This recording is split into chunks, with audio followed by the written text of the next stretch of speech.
यहाँ हम पंचास्तिका संग्रह ग्रंथ की 146वीं गाथा पर चर्चा कर रहे हैं। ध्यान का स्वरूप चल रहा है।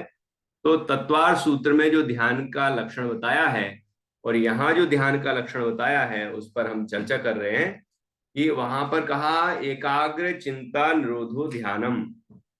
यहाँ कहा ध्यान स्वरूपाभिधान में तत्। इसके बाद शुद्ध स्वरूपे अविचलित चैतन्य वृत्ति वृत्तिर ही ध्यानम, कि शुद्ध स्वरूप में अविचलित चैतन्य वृत्ति। वहां क्या कहा? एकाग्र चिंता निरोधो ध्यानम। एक है अग्र मतलब मुख्य, जहां ऐसा, और चिंता निरोधो दूसरी चिंताओं का निरोध है ना। और एक पर ही उपयोग है, बाकी सब तरह का चिंतन नष्ट हो गया, मतलब वो दूसरी तरफ ध्यान नहीं जाता है, दूसरी तरफ परिणाम नहीं भटकते हैं, उपयोग नहीं भटकता है। एकाग्र चिंता निरोधो मतलब एक में ही उपयोग एकदम लग गया है। तो यहाँ कहा कि वो एक का अर्थ क्या किया है? एक में शुद्ध चैतन्य, मैं एक शुद्ध सदा रूपी। तो ऐसे यहाँ पर शुद्ध स्वरूप कहा। तो शुद्ध स्वरूप में जैसे वहां कहा चिंता निरोधो ध्यानम, तो यहाँ कहा अविचलित चैतन्य परिणति, कि चैतन्य परिणति अविचलित हो, चलायमान ना हो, अस्थिरता ना हो, है ना। ऐसी जो परिणति है, ज्ञान परिणति, चैतन्य परिणति, जो कि शुद्ध स्वरूप में ही स्थापित हो गई है, स्थिर हो गई है, उसका नाम ध्यान है। तो वहां जो कहा और यहाँ जो कहा, दोनों एक ही अर्थ है, भाव अर्थ एक है ना, भाव समान है, शब्दों का अंतर है। शुद्ध स्वरूप में अविचलित चैतन्य परिणति सो वास्तव में ध्यान है। वह ध्यान प्रकट होने की विधि अब कही जाती है। वो ध्यान कैसे प्रकट होता है? क्योंकि पिछली गाथा में कहा था कि ध्यान निर्जरा का मुख्य कारण है, मुख्य हेतु है। तो वो ध्यान होता कैसे है, वो यहां बता रहे हैं कि जब वास्तव में योगी योगी दर्शन मोहिनी और चारित्र मोहिनी का विपाक उद्गल कर्म होने से, उस विपाक को अर्थात अपने से भिन्न ऐसे अचेतन कर्मों में समेटकर तदनुरूप परिणति से उपयोग को व्यावृत करके, अर्थात उस विपाक के अनुरूप परिणमन में से उपयोग का निवर्तन करके, मोही रागी और द्वेषी न होने वाले ऐसे उस उपयोग को अत्यंत शुद्ध आत्मा में ही निष्कंप रूप से लीन करता है। तो क्या कहा, यहाँ पूरी विधि बता दी कि वो विधि अब यहाँ कही जा रही है कि वह योगी जो स्वरूप ध्यान करने वाला है वह योगी है। मुख्य रूप से तो मुनिराज हैं, ठीक है। सातवें गुण स्थान से ये विशेष अवस्था पैदा होती है, ठीक है। लेकिन चौथे गुण स्थान से ही शुद्धोपयोग प्रारंभ है। तो प्रारंभ से ही अपन लेंगे, और विशेषता से, विशेषता जहां से प्रारंभ है, विशेष मतलब जहां पर सातवें गुण स्थान से लेके आगे फिर स्वरूप ध्यान ही है, शुद्धोपयोग ही है ना। इसके पहले शुद्धोपयोग के साथ शुभोपयोग भी है, और चौथे वाले को तो अशुभोपयोग भी है, चौथे पांचवे में, ठीक है। तो वो सभी योगी हैं जो स्वरूप ध्यान करते हैं।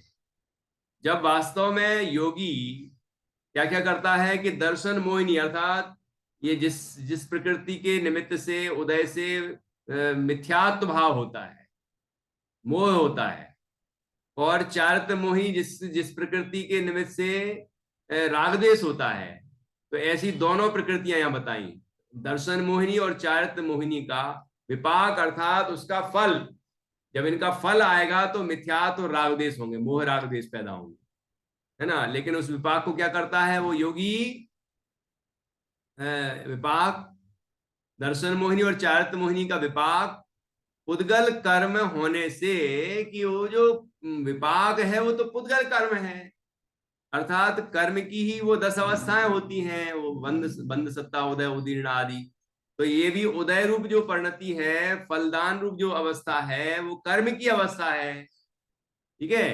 तो उस कर्म, पुद्गल कर्म कि जो अवस्था है विपाक रूप, उसको अपने से भिन्न ऐसे अचेतन कर्मों में समेटकर, कि वो तो अचेतन कर्म है, वो मेरे से भिन्न है।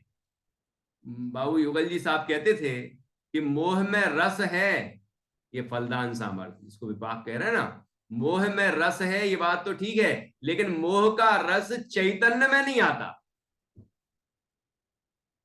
ख्याल में आया कि नहीं आया? क्योंकि मोह जो है, मोहिनी कर्म जो है, वह पुद्गल है।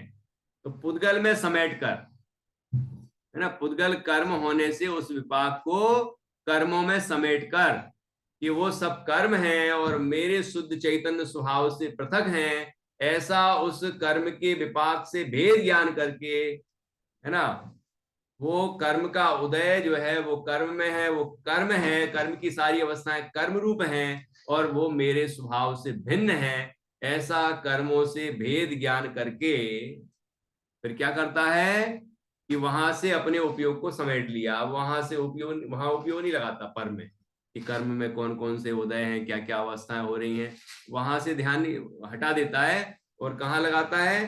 तदनुरूप उसके अनुसार परिणति से उपयोग को व्यावृत करके, मतलब कर्म के उदय के अनुसार जो परिणति हो सकती है, तो कर्म से ही उपयोग को हटा लेता है, तो वो परिणति भी उत्पन्न नहीं होती कि उस तरफ से, क्योंकि वहां से उपयोग को हटा लिया है।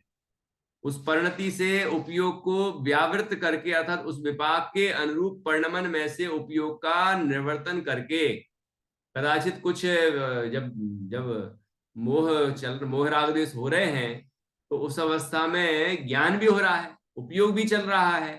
तो वो उपयोगवान आत्मा क्या करता है कि उपयोग में उपयोग है, उपयोग में क्रोधादि नहीं, क्रोधादि में क्रोधादि है, क्रोधादि में उपयोग नहीं, ऐसा भेद ज्ञान करता है। समय सार की संवर अधिकार की 181, 82, 83 भी गाथा है ना। बहुत सुंदर विश्लेषण है।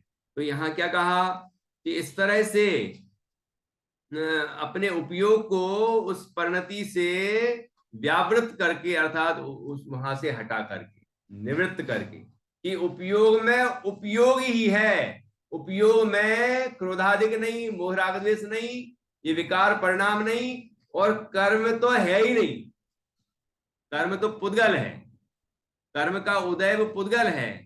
ऐसा कर्म के उदय को पुद्गल जानकर, और जो विकार है वो भी उसके निमित्त से हुआ है, इसलिए उसका ही है, ऐसा जानकर, है ना, उससे भेद ज्ञान करके, मैं तो ये उपयोग स्वरूप तत्व हूं, जो अंदर में जानना देखना हो रहा है, ऐसा जानने देखने वाला तत्व ही मैं हूं, ऐसा अपने परिणामों में अपने ज्ञान स्वरूप का अनुभव करता है। कोई आगे लिखा है कि इस तरह व्यावृत करके मोही रागी और द्वेषी ना होने वाली, जब अपने को कर्म से, भाव कर्म से भिन्न देखेगा और अपने को शुद्ध चैतन्य मात्र देखेगा और उसमें ही उपयोग लगाएगा, कर्म से, कर्म के उदय से और विकारों से उपयोग को हटाएगा और स्वरूप में लगाएगा, तो क्या होगा कि मोह राग द्वेष पैदा ही नहीं होंगे। मोही रागी और द्वेषी ना होने वाले ऐसे उस उपयोग को, ऐसा उपयोग जो मोह राग द्वेष रूप परिणमित नहीं होता, उसको अत्यंत शुद्ध आत्मा में ही निष्कंप रूप से लीन करता है। तो उस उपयोग को क्या करता है? देखो, मोह राग द्वेष परिणाम उस उपयोग में आते नहीं, ज्ञात होते हैं लेकिन उसमें प्रवेश नहीं करते। उपयोग में उपयोग है, उपयोग में क्रोधादि नहीं है, उसमें तो जानना जानना जानना जानना जानना ही जानना है, उसमें मोह राग द्वेष उत्पन्न ही नहीं होते, प्रवेश ही नहीं होते। ऐसा जो उपयोग है, उस उपयोग को कहाँ लगाया? उस उपयोग को शुद्ध आत्मा में ही निष्कंप रूप से, मतलब इधर उधर भटके नहीं, एकमात्र शुद्ध चैतन्य आत्मा का ही अनुभव करे, उसको ही जाने और जानता रहे, इस तरह निष्कंप रूप से लीन करता है ना, अपने शुद्ध चैतन्य स्वभाव में, जो अत्यंत शुद्ध है, पर से भिन्न है, विकारों से भिन्न है ना, ऐसा जो शुद्ध चैतन्य स्वभाव है, उसमें अपने उपयोग को स्थापित करता है। उपयोग भी कैसा? कि जो निर्विकार है, हमारा उपयोग भी निर्विकार है, तो आप कहोगे विकार हो रहे हैं, तो निर्विकार कैसे है? कि यही तो कमाल है कि जैसे दर्पण में सब तरह की चीजें दिखती हैं, लेकिन उसमें दर्पण में कोई भी चीज प्रवेश नहीं करती, स्वच्छ रहता दर्पण। ऐसे ही ज्ञान रूपी दर्पण में कर्म का उदय भी दिखेगा, विकार भी दिखेंगे, है ना, पर भी दिखेगा, लेकिन उसमें ज्ञान स्वरूप तत्व में कोई भी पर द्रव्य प्रभाव आते ही नहीं। ऐसा जो ज्ञान स्वरूप तत्व है, ऐसा जो उपयोग है, ऐसा जो उपयोग है अभी वर्तमान में चल रहा है, जो ज्ञान, ज्ञान की पर्याय, उस उपयोग को कहां लगाया? कि ज्ञायक में लगाया, ज्ञान स्वरूप आत्मा में लगाया। ठीक है, तो तब क्या क्या होता है ऐसा करने से? अब शुद्ध स्वरूप में जब आप उपयोग लगाया तो क्या होता है कि तब उस योगी को, जो कि अपने निष्क्रिय चैतन्य रूप स्वरूप में विश्रांत है, कैसा है चैतन्य स्वरूप के? निष्क्रिय है, जिसमें मोह राग द्वेष आदि कोई विकार नहीं हो रहे हैं, है ना, जिसमें योग नहीं हो रहा है, जिसमें केवल जानना जानना जानना जानना जानना ही हो रहा है ना, ऐसे जो कि अपने निष्क्रिय चैतन्य रूप स्वरूप में विश्रांत है। कि ऐसा जो निष्क्रिय चैतन्य है मतलब द्रव्य स्वभाव, उसमें वो पर्याय विश्रांत हो गई, मतलब लीन हो गई। ठीक है, मतलब अपने त्रैकालिक शुद्ध चैतन्य तत्व में वो परिणति मग्न हो जाती है, विश्रांत। विश्राम वहां मिलता है, जो मिलता है जहां पूर्ण विश्राम, तो यहां मिलता है, तो यहाँ यही आत्मा तो सिद्ध अवस्था को प्राप्त होता है ना। तो परिणति इस तरह शुद्ध चैतन्य स्वरूप में जो निष्क्रिय है ना, वही का वही रहता है, ध्रुव है, ऐसे तत्व में परिणति को लीन कर देता है, जो कि अपने निष्क्रिय चैतन्य रूप स्वरूप में विश्रांत है, मन वचन काय को नहीं भाता। और मन वचन काय की शुभ अशुभ कोई चेष्टाएं नहीं होती, क्योंकि वो तो मन वचन काय से हटके और शुद्ध स्वरूप में मग्न हो गया है। इसीलिए मन वचन काय को नहीं भाता, मतलब उस रूप परिणमन नहीं करता। ठीक है, उन मन वचन काय के निमित्त से शुभ अशुभ कोई क्रिया नहीं करता, और स्वकर्मों में व्यापार नहीं करता है। स्वकर्म कौन से हैं? स्वकर्म कि जो जो भी मोह राग द्वेष कर्म है ना, ये सब सब कर्म, और पूर्वोपार्जित जो कर्म हैं उनके विपाक रूप परिणमन नहीं करता। तो इस तरह स्वकर्मों में प्रवर्तन नहीं करता, स्वकर्मों में व्यापार नहीं करता, उसे सकल शुभाशुभ कर्म रूप ईंधन को जलाने में समर्थ होने से अग्नि समान ऐसा परम पुरुषार्थ सिद्धि के उपाय भूत ध्यान प्रकट होता है। कि ऐसे जीव को, जो कि जिस अपने उपयोग जो कि ऐसे उपयोग को अपने चैतन्य में लगाता है, कि जो उपयोग उपयोग रूपी ही है, जिस उपयोग में कोई भी क्रोधाधिक विकार नहीं है, मोहाधिक भाव नहीं है, ऐसे उपयोग को अपने शुद्ध स्वरूप में मग्न करता है, और मनवचन काय रूप चेष्टा नहीं करता, कोई भी पूर्व पारित कर्मों के अनुरूप विपाक विपाक अनुसार जो चेष्टा नहीं करता, है ना, और सुबह ऐसा जो आत्मा है वह समस्त शुभाशुभ कर्म रूप ईंधन को जलाने में समर्थ अग्नि समान ऐसा परम पुरुषार्थ सिद्धि के उपाय भूत ध्यान प्रकट करता है। ऐसे जीव को ही ध्यान प्रकट होता है। ठीक है, ईंधन कहा कर्म रूपी, कर्म को ईंधन कहा, कौन से कर्म के? शुभाशुभ, सकल शुभाशुभ कर्म, उनको कहा ईंधन। और ईंधन को जलाती कौन है? अग्नि। तो यहां ध्यान को अग्नि के समान कहा। ठीक है, और वो ध्यान कैसा है? कि परम पुरुषार्थ सिद्धि के उपाय भूत है। परम पुरुषार्थ सिद्धि के उपाय भूत है, मतलब कि जो सर्वोत्कृष्ट पुरुष का प्रयोजन है, उसकी सिद्धि का उपाय, मतलब मोक्ष और मोक्ष मार्ग दोनों ही को सिद्ध कर दे। मोक्ष मार्ग को भी सिद्ध कर दे, ऐसा है ध्यान, और मोक्ष को भी प्रकट कर दे, ऐसा है ध्यान। पहले मोक्ष मार्ग को, फिर मोक्ष को प्रकट कर दे। ठीक है, ऐसा परम पुरुषार्थ सिद्धि के उपायभूत ध्यान प्रकट होता है। फिर कहा है कि अज्जवितिरयण शुद्धा अप्पाझाये विलहई इंदत्तम लोयंतीय देवत्तम तथ्युआ निवृत्ति जंती अंतोणत्थि स्वीणम कालोथो वयम च दुम्मेहा तर्णवर सिखी अव्यम जर्म जम जर्म मरणम खयम कुणई। अर्थ, इस समय भी त्रिरत्न शुद्ध जीव, इस काल भी सम्यक दर्शन ज्ञान चारित्र रूप तीन रत्नों से शुद्ध ऐसे मुनि आत्मा का ध्यान करके इंद्रपना तथा लोकांतिक देवपना प्राप्त करते हैं। कब? इस समय भी। यहाँ पंचम काल की बात चल रही है ना। इस समय का मतलब पूरे 2.5 दीप की बात नहीं है यार, है ना। यहाँ इस समय भी, यहाँ पंचम काल की बात है ये, कि इस समय भी ये रत्नत्रय सिद्ध होता है, रत्नत्रय की प्राप्ति होती है। डॉक्टर निधि जी ने पूछा कि रिद्धि यहाँ प्रकट होती हैं कि नहीं होती हैं इस काल में, कि रिद्धियां तो नहीं कही गई हैं, है ना। और अब छोटे मोटे चमत्कार हो जाएं तो ये तो सामान्य पुण्य से भी संभव है। रिद्धियां भी पुण्य से प्रकट होती हैं, और वो पुण्य तप करने से प्रकट होता है। और जो जो जो तपस मुनिराज होते हैं, वो जब अपने स्वरूप ध्यान के लिए, अपने परमार्थ के प्रयोजन के लिए तप करते हैं, तो अभी उनके शुभ परिणाम तो हो ही जाते हैं ना। तो उससे सहज में ही रिद्धियां प्रकट हो जाती हैं, होती तो पुण्य से है ना। लेकिन तप का प्रयोजन तो शुद्धोपयोग निर्जरा है, संवर निर्जरा मोक्ष, लेकिन फिर भी थोड़ा थोड़ा उपयोग चंचल होता ही है। तो शुभ भाव रूप परिणमन भी होता है उन तपस्वी मुनराज को। तो उस शुभ भाव से पुण्य प्रकृतियां बनती हैं, और पुण्य प्रकृतियों के उदय से रिद्धियां प्रकट हो जाती।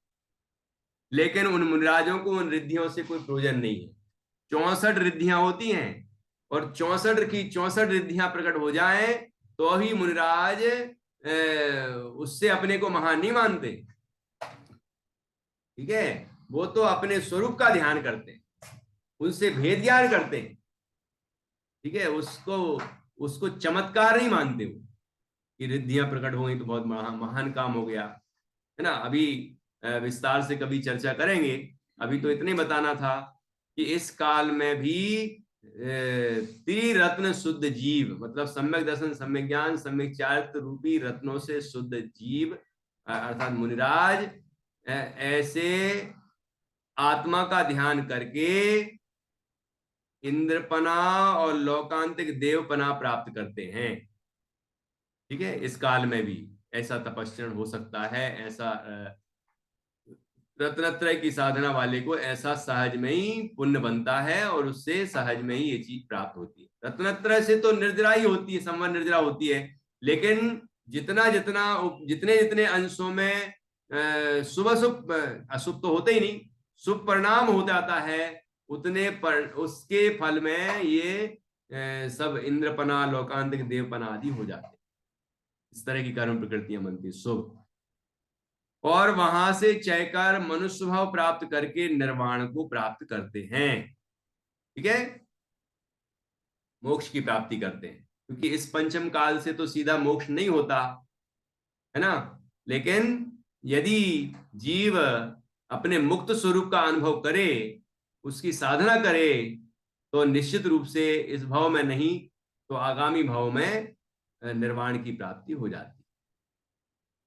और आगे जो बात कही है बहुत जोरदार है। श्रुतियों का अंत नहीं है, अर्थात शास्त्रों का पार नहीं है। नित्या मैत्री जान्या, शास्त्र तो अनेक हैं, अनेक, है ना। अनेक शास्त्र हैं, कितना कितना हम याद करेंगे। अंतोर्णथी स्वीणम कालो, लेकिन काल कितना है? काल अल्प है। काल हमारे पास, समय जो है कम है हमारे पास। हमें लगता है हमारा तो समय पास नहीं हो रहा है, आप कह रहे हो काल काल थोड़ा सा है। यहाँ जीव कहते हैं कि हम तो टाइम पास करते हैं, किसी भी तरह से टीवी देख लेते हैं टाइम पास करने के लिए, मोबाइल आजकल बहुत सारी सुविधाएं हो गई हैं, उसका उपयोग करते हैं, हम गपशप कर लेते हैं, फोन पे बात कर लेते हैं, टाइम पास हो जाता है। यहाँ तो कह रहे हैं कि काल अल्प है, और जीव को लगता है काल बहुत है, वो पास नहीं होता। अब क्या बताएं। तो देखो, जो विकृत बातें कही हैं, इनमें उपयोग न लगाए, पूरा जिनवाणी के रहस्यों को जानने में उपयोग लगाए, है ना। तो यदि उसमें उपयोग लगाए ना, तो उसको ऐसा लगे यार समय तो कम पड़ रहा है, क्योंकि क्योंकि शास्त्र तो अनेक हैं, लेकिन समय उसकी अपेक्षा थोड़ा है। दूसरी जगह उपयोग लगा ही नहीं दुनियादारी में, तो अभी थोड़ा है, इतने शास्त्र हैं, तो क्या करें हम।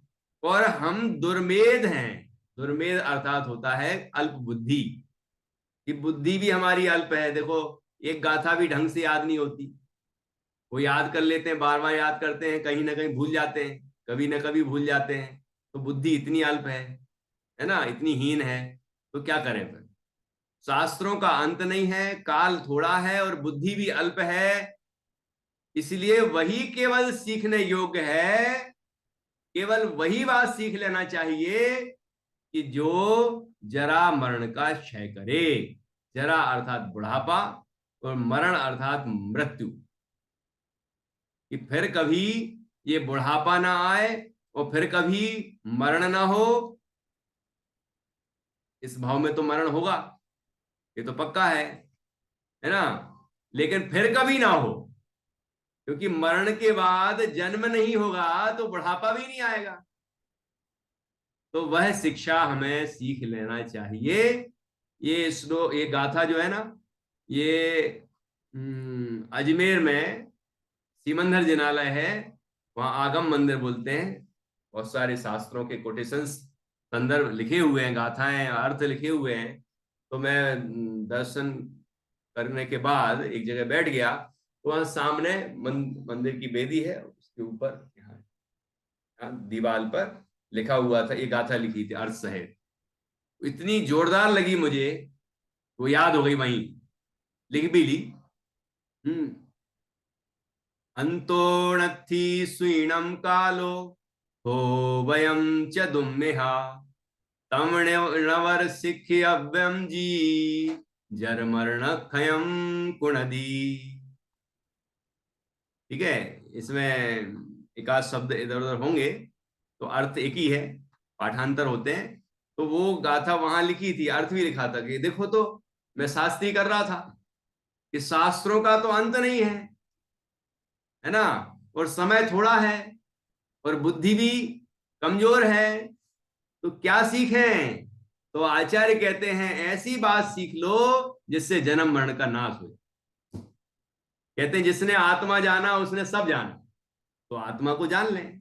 आत्मा को जानेंगे तो सब जानने में आ जाएगा। जावाणी के ज्ञान से सूझा सूझे लोकालोक। तो जिनवाणी के ज्ञान से सारा लोकालोक ज्ञात हो जाता है। और जिनवाणी का रहस्य क्या है कि निशुद्धात्मा। तो शुद्धात्मा का ज्ञान करेंगे तो जन्म मरण का भी नाश हो जाएगा, केवल ज्ञान के द्वारा सब कुछ ज्ञात हो जाएगा। तो सारभूत बात यह है कि हमें भेद ज्ञान के द्वारा अपने आत्मा को जानकर उसका ही ध्यान लगाना चाहिए। ये बात इस गाथा में कही गई है, सही है कि नहीं। यही तो मुख्य कारण है निर्जरा का, ठीक है ना। इसलिए गाथा यहां पर कोट की गई है, इति निर्जरा पदार्थ व्याख्यानम समाप्तम। ये भावार्थ और पढ़ लेते हैं, उसके बाद आज की चर्चा पूर्ण। जैसे जो चर्चा हुई है वही यहां पर लिखा है भावार्थ में, एक बार पढ़ते जरूर। निर्विकार निष्क्रिय चैतन्य चमत्कार में निश्चल परिणति वह ध्यान है। यह ध्यान मोक्ष के उपाय रूप है। जिस प्रकार थोड़ी सी अग्नि बहुत से घास और काष्ठ की राशि को अल्प काल में जला देती है, उसी प्रकार मिथ्यात्व कसाय आदि विभाव के परित्याग स्वरूप महापवन से प्रज्वलित हुई और अपूर्व अद्भुत परम आह्लादात्मक सुख स्वरूप घृत से सींची हुई निश्चय आत्म संवेदन रूप ध्यानाग्नि मूलोत्तर प्रकृति भेद वाले कर्मरूपी ईंधन की राशि को क्षण मात्र में जला देती है। वो जो बात वहां कही थी वो यहाँ पर समझा के गई है। इस पंचम काल में भी यथाशक्ति ध्यान हो सकता है। इस काल में जो विच्छेद है सो शुक्ल ध्यान का है, धर्म ध्यान का नहीं। कहते ना ध्यान नहीं होता, ध्यान नहीं होता इस काल में, तो वो शुक्ल ध्यान नहीं होता है ना, धर्म ध्यान तो होता है। 7वें गुण स्थान तक धर्म ध्यान है, वो तो होता है। ठीक है, आज भी यहां से जीव धर्म ध्यान करके देव का भाव और फिर मनुष्य का भाव पाकर मोक्ष प्राप्त करते हैं, और बहुश्रुतधर ही ध्यान कर सकते हैं ऐसा भी नहीं है। सारभूत अल्प श्रुत से भी ध्यान हो सकता है। इसलिए मोक्षार्थियों को शुद्धात्मा का प्रतिपादक, संवर निद्रा का करने वाला और जरा मरण का हरने वाला सारभूत उपदेश ग्रहण करके ध्यान करने योग्य है। ठीक है, ये शिक्षा यहाँ इस गाथा में दी है। यहाँ यह लक्ष्य में रखने योग्य है कि उपरोक्त ध्यान का मूल सम्यक दर्शन है। सम्यक दर्शन के बिना ध्यान नहीं होता, क्योंकि निर्विकार निष्क्रिय चैतन्य चमत्कार की अर्थात शुद्धात्मा की सम्यक प्रतीति बिना उसमें निश्चल परिणति कहां से हो सकती है। इसलिए मोक्ष के उपायभूत ध्यान करने की इच्छा रखने वाले जीव को प्रथम तो जिनोक्त द्रव्य गुण पर्याय रूप वस्तु स्वरूप की यथार्थ समझ पूर्वक निर्विकार निष्क्रिय चैतन्य चमत्कार की सम्यक प्रतीति का सर्व प्रकार से उद्यम करने योग्य है। उसके पश्चात ही चैतन्य चमत्कार में विशेष लीनता का यथार्थ उद्यम हो सकता है। इस प्रकार निर्जरा पदार्थ का व्याख्यान समाप्त हुआ। इस तरह यहाँ निर्जरा पदार्थ का व्याख्यान पूर्ण किया है। इसका निष्कर्ष है निःशुद्धात्मा का ध्यान करने से ही निर्जरा होती है, संवर पूर्वक निर्जरा होती है और मोक्ष की प्राप्ति होती है। उसी का ही यहाँ पर विश्लेषण किया है, उसी को बहुत सुंदर ढंग से बताया है। ये जो भावार्थ में लिखा था ये आचार्य जयसेन स्वामी की टीका का सार लेके लिखा गया है। विस्तार से बहुत सुंदर वर्णन आचार्य ने यहाँ पर किया है। कुछ और विषय रह गया होगा तो उस पर भी अपन कल चर्चा करेंगे, और फिर बंध पदार्थ का व्याख्यान प्रारंभ होगा इसके आगे।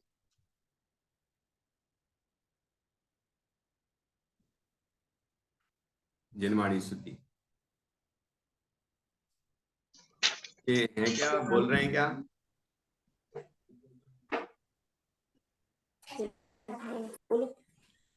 निज निज में बताई, यही अनंत उपकार है उसके लिए वंदे नाशतिवारे, वंदे नाशतिवारे।